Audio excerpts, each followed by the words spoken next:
Dinanzi alla piaga degli abusi sessuali perpetrati da uomini di Chiesa a danno dei minori, ho pensato di interpellare voi affinché tutti insieme ci mettiamo in ascolto dello Spirito Santo e con docilità alla sua guida ascoltiamo il grido dei piccoli che chiedono giustizia.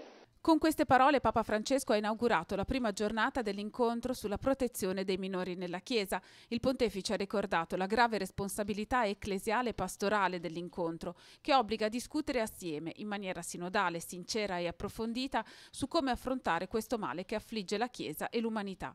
Il santo popolo di Dio ci guarda e attende da noi non semplici e scontate condanne, ma misure concrete ed efficaci da predisporre. Ci vuole concretezza.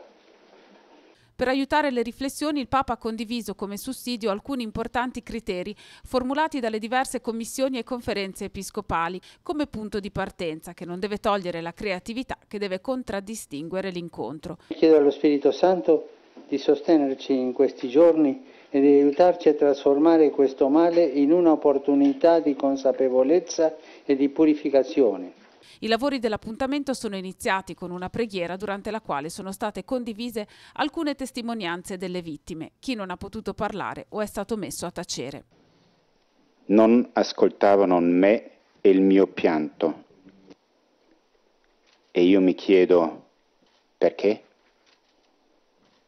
E mi chiedo perché Dio non mi ha ascoltato?